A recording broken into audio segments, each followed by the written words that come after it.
अक्सर सुर्खियों में रहने वाले माइनिंग डिपार्टमेंट के खिलाफ गुड़ा सलाथिया के लोगों का जमकर फूटा गुस्सा। लोगों ने रोष व्यक्त करते हुए माइनिंग डिपार्टमेंट को यह कह दिया कि हम देविका नदी में माइनिंग नहीं होने देंगे, हम देविका नदी को छलनी नहीं होने देंगे, देविका नदी हमारी मां है। क्या कुछ कहा पब्लिक हियरिंग के दौरान गुड़ा सलाथिया के लोगों ने, इस रिपोर्ट को आप जरूर देखें।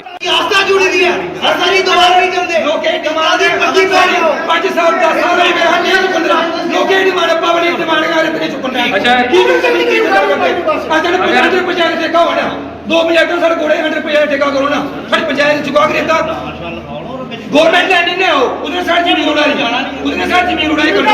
जगह था रास्ता सारा खराब बन गया, रास्ता सारा खराब हो या कल मेरा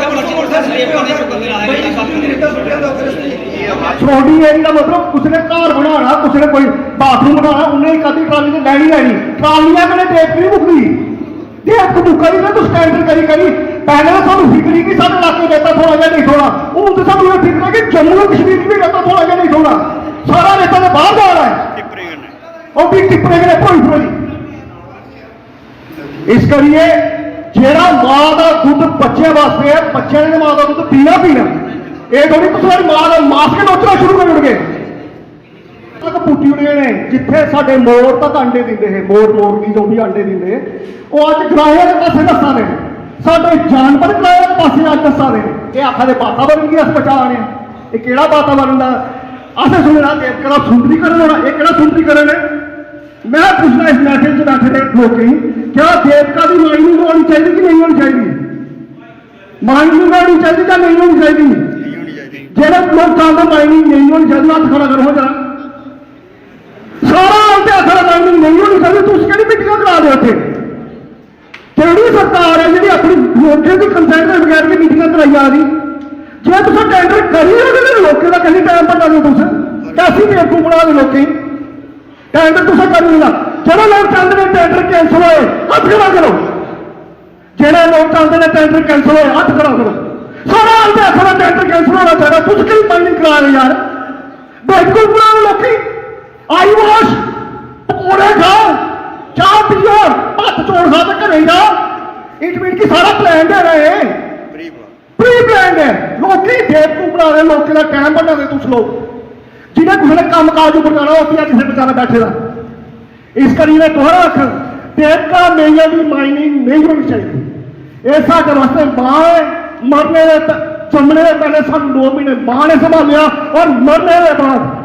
पता नहीं कितने जुआ तक सानू देवका मेरिया ने संभालना है। इस देवका मेरिया की माइनिंग नहीं होनी चाहिए। गुड़ा सलाथिया पर पंचायत की रिप्रजेंट कराना एज ए नायब सरपंच सुरिंदर सिंह सलाथिया मेरा नाम। सर अज के बुक मिली है डिपार्टमेंट को, ये उपर पैरामीटर्स लिखे दे हैं कि के होना चाहिए। अच्छा मैं अज डीएमओ साहब तो पूछना चाहना, इधर लिखे था एक पैरामीटर्स लोडिंग और होल रोड पर पानी का छिड़काव किया जाएगा। मैं एज ए नायब सरपंच अजे तक नहीं दिखा कि उस रोड उपर कोई छिड़काव होया हो। एक नंबर उहदे बाद सर इहदे विच लिखे था कि पंचायत स्कूल विच अस्पताले विच पेड़ लगाए जाएंगे। Sir as a naib sarpanch गुड़ा सलाथिया पर पंचायत डीएमओ साहब तुम मिगी दसो किन्ने बूटे लगे और कुदर कुदर लगे। उहदे बाद मैं उहदे विच होर भी दिखा था, इधर इन्हें लिखे था उहदे विच कि सफाई सुविधाएं उपलब्ध कराई जाएंगी। डीएमओ साहब तुम दसो एज ए नायब सरपंच, मेरे ग्रां वाले लोग सुनना चाहते कि सफाई तुहाडे डिपार्टमेंट ने उपलब्ध कराई साडी पंचायतें भी। उहदे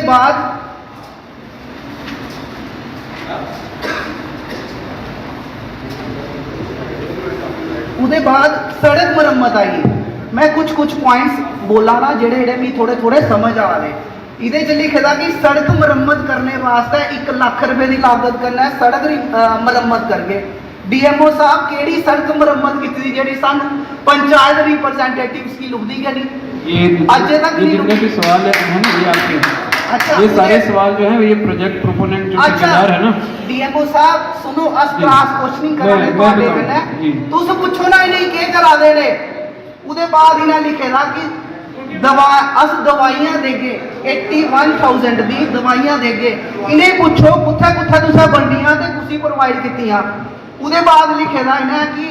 महिलाएं वास्ते शौचालय ये बूटे पिछले बारी 4 बूटा लवाया मैं मेरे सामने लगा बूटे लवाए ने महिलाएं वास्ते शौचालय का निर्माण करना एज ए पंचायत रिप्रेजेंटेटिव मिगी नहीं पता वो केड़ी पंचायत च इन्हें लाख रुपए का जो शौचालय बनाए दा लेडीज वास्ते उहदे बाद सर बालिकाएं वास्ते इन्हें किया स्कूल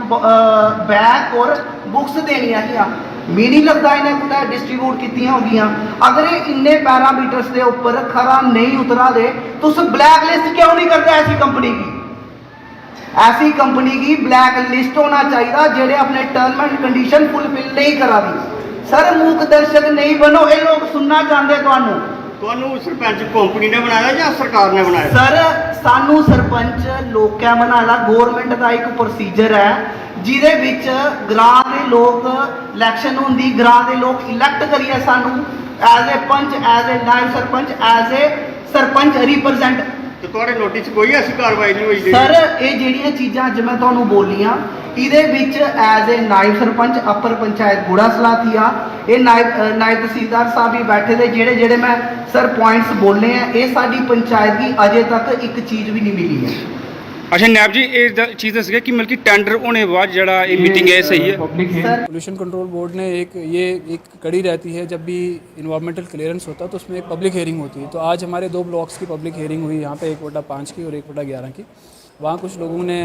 उसके हक में भी बोला कुछ लोगों ने रिजेंटमेंट भी की वो सारा वीडियोग्राफ हुआ वो वीडियोग्राफ होने के बाद वो सारा एपेक्स बॉडी को चला जाएगा Jammu Kashmir environmental impact assessment authority है जो इन्वायरमेंटल क्लियरेंस देती है तो उसके पास वो सारा चला जाएगा सारी प्रोसीडिंग्स जो है वो ड्यूली रिकॉर्ड हुई हैं वो सारी वहाँ पे चले जाएगी जो भी जनता आई थी जिन्होंने ऑब्जेक्शन फाइल किया है उस पर जल्दी कार्रवाई होगी हाँ जो छोटी कुछ चीज़ें जो इन्होंने यहाँ पे पॉइंट रेज किए थे जो लीज होल्डर का जो है तो उन्होंने एश्योर किया है कि विद इन 1 मंथ हम सारी कंप्लाइंसेस जो है वो पब्लिक में करेंगे और PRI पंचायती राज इंस्टीट्यूशन के साथ मिलके वहाँ के लोकल सरपंच पंच साहिबान के साथ मिलके जो भी कंप्लाइंसेस हैं वो करेंगे सर आगे के समय में हमें ऐसी मीटिंगें लगातार दिखेंगी हाँ जितने भी हमारे ऑपरेशनल ब्लॉक्स हैं उनकी जब भी EC रिन्यू होती है तो ऐसे पब्लिक हेयरिंग होगी आपने जैसे पिछले दिनों में देखा था दड़ोई में पब्लिक हेयरिंग हुई थी वहाँ पब्लिक ने थोड़ी सी रिजेंटमेंट की थी तो वो वाला उसमें फर्दर कुछ नहीं हुआ आज यहाँ हुई है आगे भी जितने भी हमारे ब्लॉक्स जिनकी EC इन्वायरमेंटल क्लियरेंस जो है ड्यू हो जाती है तो उसमें उसकी वापस से पब्लिक हेयरिंग होती है ये एक प्रोसीजर है इस प्रोसीजर में बहुत सारी बाकी कंप्लाइंसेस के साथ साथ में एक ही प्रोसीजर है जो आज हुआ सर आपकी टीम अब मौके पर जाकर ये देखेगी कि जो रेत का लेवल है वो कितना डाउन है जैसे कि लोगों ने ऑब्जेक्शन फाइल किया वो तो हम लगातार देखते हैं उसमें ऐसा नहीं है कि जहां आपकी कंप्लेंट आती है तो हम तुरंत उसी दिन जाते हैं और उस पर कार्रवाई लेते हैं कॉग्निजेंस लेते हैं तो आपने देखा कि पोल्यूशन कंट्रोल डिपार्टमेंट और माइनिंग डिपार्टमेंट की तरफ से एक पब्लिक हियरिंग आयोजित की गई थी विजयपुर के गुड़ा मोड़ इलाके में और इस पब्लिक हियरिंग में जो है गुड़ा सलाथिया के लोग पहुंचे हुए थे विजयपुर के लोग पहुंचे हुए थे और देविका नदी की बात करें तो ये विजयपुर से ही होते हुए आगे गुजरती है और इसी देविका नदी की बात करें तो यहां लोगों ने साफ तौर पर कह दिया कि हम देविका नदी में माइनिंग बर्दाश्त नहीं करेंगे हम माइनिंग यहां पर नहीं होने देंगे जो इलीगल तरीके से माइनिंग की जाती है और किसको पूछकर जो है वो विभाग ने इसका टेंडर किया है इस देविका नदी को हम छलनी नहीं होने देंगे देविका नदी हमारी मां है तो लोगों का जमकर यहां पर गुस्सा फूटा और कहीं ना कहीं आपको बताते चले कि माइनिंग विभाग को लेकर बात करें तो अक्सर ये विभाग जो वो सुर्खियों में रहता है क्योंकि इससे पहले लगातार हमने देखा कि माइनिंग माफिया यहां पर जिस तरह से काम कर रहा है बाहरी राज्यों से लोग यहां पर आकर काम करते हैं वो अलग अलग ब्लॉक्स के टेंडर लेते हैं और उसके बाद जो यहां पर हमें काम देखने को मिलता है वो यही हमें देखने को मिलता है कि हमारे जो नदियां हैं दरियां हैं जो हमारे वाटर रिसोर्सेज उनको लगातार छलनी किया जा रहा है उसमें बड़े बड़े घाव किए जा रहे हैं और लगातार मशीनों का इस्तेमाल कर जो है वो यहां से रेत बजरी निकाली जा रही है उसी को लेकर यहां के लोगों ने यह साफ तौर पर कह दिया कि देविका नदी से छेड़छाड़ हम बर्दाश्त नहीं करेंगे जो यहां पर टेंडर किया गया किसको पूछकर टेंडर किया गया और जो नॉर्म्स विभाग को पूरे करने चाहिए थे जिसको फॉलो करना चाहिए था वो विभाग खुद फॉलो नहीं कर रहा और कहीं ना कहीं इसे हम बर्दाश्त नहीं करेंगे तो आपने देखा कि जमकर यहां पर जो है वो गुस्सा जो है वो गुड़ा सलाथिया के लोगों का फूटा माइनिंग डिपार्टमेंट के ऊपर और पोल्यूशन कंट्रोल डिपार्टमेंट के ऊपर ये खबर कल की है लेकिन अब जिस तरह से हमारे पास ये अपडेट पहुंची है तो उसी अपडेट को हम आपके तक पहुंचाने की कोशिश कर रहे हैं लेकिन अब देखना यह है कि क्या माइनिंग यहां पर होती है या नहीं होती इसको लेकर इंतजार करना होगा बड़ी जानकारी फिलहाल के लिए ऋषि खजूरिया जी की मीडिया के लिए।